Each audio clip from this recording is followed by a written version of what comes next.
Pemirsa, pemerintah Provinsi DKI Jakarta menggelar upacara perayaan Hari Ulang Tahun ke-495 Ibu Kota di Monumen Nasional. Upacara ini dipimpin langsung Gubernur DKI Jakarta Anies Baswedan.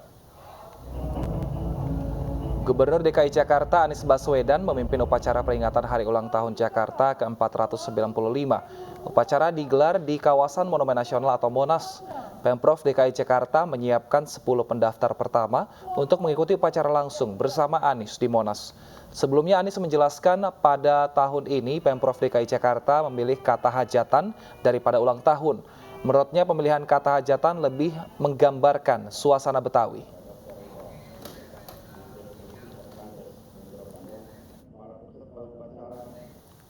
Masih dalam rangka semarak Hari Ulang Tahun Jakarta ke-495, Taman Impian Jaya Ancol ini bagi-bagi tiket gratis ke para pengunjung.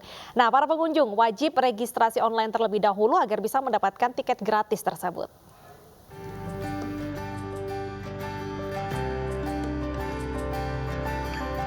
Usai 2 tahun tanpa perayaan yang meriah, tahun ini Taman Impian Jaya Ancol membagikan tiket gratis kepada para pengunjungnya dalam rangka ulang tahun Jakarta ke-495. Pengelola hanya membagikan tiket gratis sebanyak 3.500. Jika mau dapat tiket gratis, para pengunjung diwajibkan registrasi dan reservasi via daring. Namun, ingat loh ya, tidak semua pengunjung memiliki kesempatan mendapatkan tiket gratis. Nggak kebagian karena kita harus reservasinya H-1. Jadi kita pas kesini nggak kebagian, jadi tiketnya online aja. Oke, baik. Bapak kenapa nih Pak alasannya memilih Ancol untuk berekreasi nih Pak dari Lampung Pak? Kebetulan dari tempat keluarga kita tuh deket Ancol, jadi kita pilih Ancol. Oh, oke. Gitu. Baik. Nanti mau jalan-jalan kemana aja nih Pak di Ancol Pak? Karena sih habis dari Ancol nanti kita ke Kota Tua. Tiket gratis yang dibagikan bukanlah tiket terusan masuk ke wahana yang ada di dalam Ancol. Dari 3.500 tiket gratis dibagi dalam 7 kloter dan satu pengunjung hanya bisa mendapatkan maksimal 2 tiket saja. Jam operasional Ancol di Hari Ulang Tahun Jakarta dibuka dari jam 6 pagi hingga 18 sore nanti.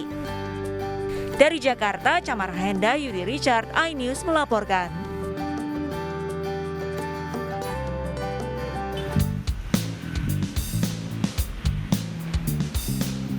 Masih dalam menyemarakan HUT DKI Jakarta ke-495, PT Transjakarta menggratiskan tarif bus Transjakarta bagi para penumpangnya. Di halte Cawang Otista misalnya, penumpang tetap wajib mengetep kartu pembayaran elektronik mereka. Namun isi saldo di dalam kartu tetap utuh atau tidak terpotong. Hal ini pun disambut baik oleh para penumpang bus Transjakarta. Masih bisa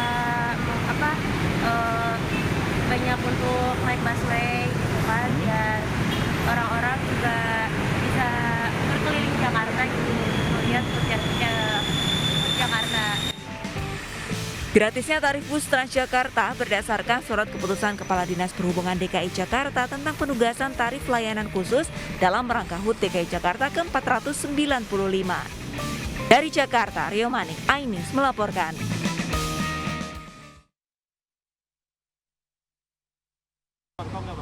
Nggak tahu, iya. Yang ke-21 bukan ya? Saya lupa, soalnya saya udah warga Tangerang. 22 Juni. Baik, dan saat ini berarti mau ulang tahun ya Jakarta. Ulang tahun keberapa nih Kak? 495. 22 Juni. Nggak sukanya sih ya biasa Pak, macet, banjir. Yang nggak disukanya macet-macetan bang, macet mulu di jalan. Ya macetnya itu, tapi ya memang kondisinya seperti itu. Banyak yang buang sampah sembarangan sih. Macet. Ya mudah-mudahan kemacetan sama banjir udah selesai deh, cukup. Semoga lebih baik dah Jakarta, semoga nggak macet-macet lagi dah. Ya tetap maju, tetap lebih cantik lagi. Mudah-mudahan lebih maju lagi kotanya, bisa belajar dari negara lain dan juga bisa menjadi contoh untuk Indonesia juga. Nah, tadi itu harapan warga Jakarta mengenai Jakarta di ulang tahunnya yang ke-495. Tapi sebelum sampai di tahun ini, Deta, sebelum di acara kecanggihan ini yang sudah dimiliki oleh Jakarta ini, sejarah panjang Jakarta ini sudah tercatat sejak tahun 300-an. Betul sekali. Dan ini berawal dari nama Sunda Kelapa hingga saat ini akhirnya kota Jakarta. Betul sekali. Nah, kita sebagai anak muda juga tidak boleh lupa sejarah ya. Harus ingat bagaimana sejarah dari Jakarta ini sendiri. Dan rekan kami Bayu Pradana dan Laksana Tiara ini akan menjelaskan bagaimana sejarah ibu kota. Assalamualaikum. Naik kereta ke Kebayoran Lama, stasiunnya tinggi, pintunya ada 2. Umur Jakarta 495, kotanya canggih, rumah untuk kita semua. Jakarta rumah kita, katanya sih, tapi tahu nggak asal mula nama Jakarta? Nih, di tahun 397, asal mula nama Jakarta ini aslinya ini Sunda Kelapa. Nah, nama Sunda Kelapa ini dipakai sampai 1527, ada Pangeran Fatmahila datang dari Demak dan merubah nama Sunda Kelapa ini jadi Jayakarta. Mirip sih, tapi abis itu ada VOC datang dan merubah nama Jayakarta jadi Batavia. Nah, nama Batavia ini dipakai cukup lama sampai akhirnya Jepang datang dan ngerubah nama Batavia jadi Jakarta Tokubetsushi. Nah, nama Jakarta ini yang dipakai sampai sekarang tanpa ada embel-embel nama Jepangnya. Nah, katanya sih ngakunya warga Jakarta. Nah, tapi sejauh mana nih yang katanya warga Jakarta mengenal rumahnya? DKI Jakarta. Langsung aja yuk kita tes yuk. Sebutkan 5 nama mall di Jakarta. Grand Indonesia, Central Park, City Walk, Senayan City, Pondok Indah Mall, udah 5. Oke, keren. Lagi ya. 10 detik sebutkan 5 nama gubernur Jakarta. Anies Baswedan, Ahok, Fauzi Bowo, 2 lagi. Sebutkan 5 nama gubernur Jakarta. 10, Anies, 9, Anies, Presiden terus 8, Pak Jokowi, terus Ali Sadikin, betul. Ali Sadikin, terus wakilnya siapa wakilnya? 4, Pak Ahok. 3, Ya Ahok, terus wakilnya. wakilnya 2, Anies Baswedan. Sedikit lagi. Wah, ternyata banyak juga ya yang ngakunya warga Jakarta tapi nama gubernur yang pernah ngejabat sedikit yang tahu. Giliran mall aja yang hafal. Umur Jakarta 495. Nah, nggak kerasa juga nih udah banyak tangan-tangan gubernur yang membuat Jakarta secantik dan juga secanggih hari ini. Di antaranya ada Gubernur Suwiryo, yaitu gubernur pertama DKI Jakarta pada tahun 1945 hingga 1951. Selain Gubernur Suwiryo, juga ada Gubernur Ali Sadikin atau yang lebih dikenal dengan Bang Ali. Bang Ali ini membuat Jakarta sebagai kota yang lebih metropolitan. Di antaranya yang bisa kita nikmati sampai hari ini ada kebun binatang Ragunan, lalu juga PRJ, sampai membangkitkan kembali budaya Betawi termasuk yang enak-enak, kerak telur. Dan juga pembangunan metropolitan ini masih terus dilanjutkan. Sebagai salah satu contohnya yaitu Gubernur Sutioso yang mencetuskan public transportation di Jakarta yaitu Transjakarta. Hingga akhir masa jabatan Sutioso, Transjakarta ini masih terus dilanjutkan hingga pada masa Fauzi Bowo atau yang lebih dikenal dengan Bang Foke. Tentunya upaya untuk membuat Jakarta lebih nyaman, lebih indah, dan lebih keren ini masih terus dilakukan sampai gubernur hari ini Anies Rashid Baswedan. Dan ini bukan tugas gubernur saja, tapi juga kita warga Jakarta. Tahun ke tahun, bahu-membahu, masing-masing gubernur DKI Jakarta ini membuat kebijakan pada masanya masing-masing untuk membuat Jakarta lebih baik lagi. Tapi pada masa pemerintahan siapa ya perubahan Jakarta terasa begitu pesat? Langsung aja yuk kita tanya ke pengamat tata kota. Kalau kita melihat di era siapa yang paling drastis merubah Jakarta, kita harus mengapresiasi dan menghormati karya besar dari Bang Ali Sadikin. Karena Bang Ali lah yang merubah wajah kampung kota menjadi kota yang modern. Bang Ali yang meletakkan dasar utama pembangunan Jakarta berbasis rencana tata ruang kota atau RT RW. Tetapi untuk merubah Jakarta secara menyeluruh bisa dikatakan itu adalah karya bersama para gubernurnya. Jakarta udah keren, tapi lebih keren lagi kalau PR-PR lamanya bisa diselesaikan. Kayak banjir ataupun macet. Bukan, ini bukan tanggung jawab gubernurnya aja, tapi juga kita warga Jakarta sebagai pemilik rumah untuk kita bersama. Ke Palmera beli kelapa, kelapa diikat talinya bergetah. Jakarta punya sejarah, jangan sampai lupa. Kudu diingat untuk anak cucu kita. Selamat ulang tahun untuk Jakarta, ibu kotaku tercinta. Bersama juru kamera Laksana Tiara, Abang Bayi Pradana pamit. Sampai jumpa.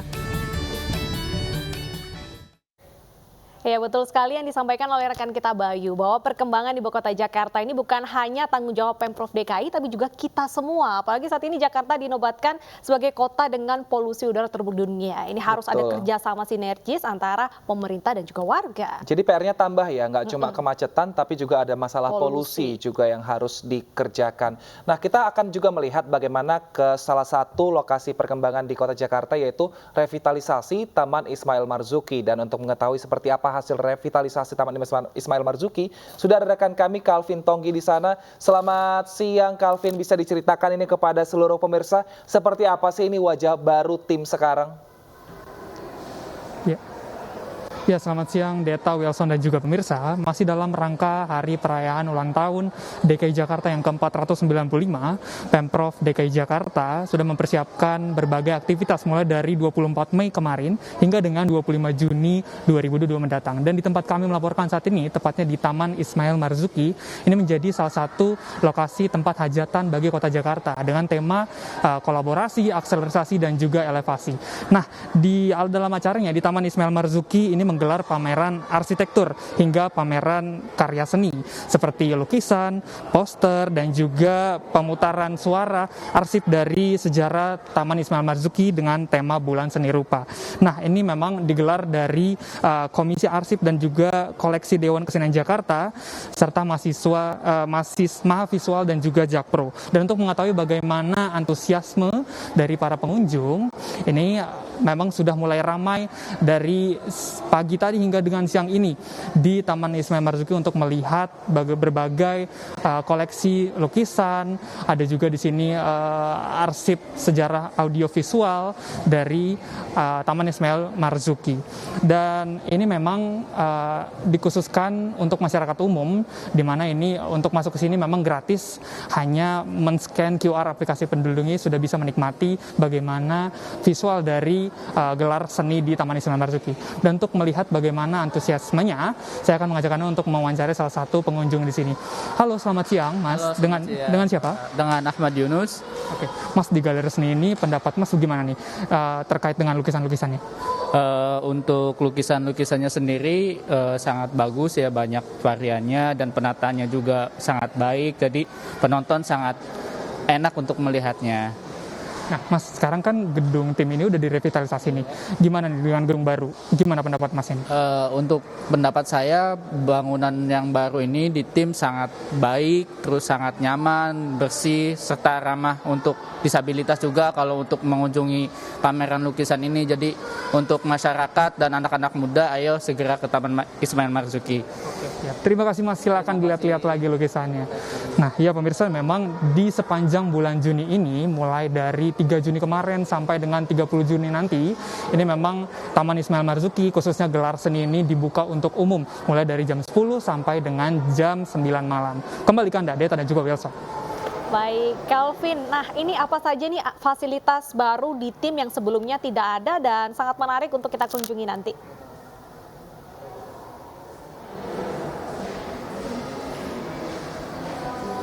Iya, Deta dan juga Wilson, memang di sini di galeri seni ini memang terdapat 3 galeri. Ini salah satunya di tempat kami melaporkan, ini memang khusus untuk galeri lukisan dan poster saja. Dan memang sempat kemarin di Taman Ismail Marzuki ini menggelar workshop pembuatan film, dan juga ada dari kain dan juga ada dari patung dari seniman-seniman muda di Indonesia.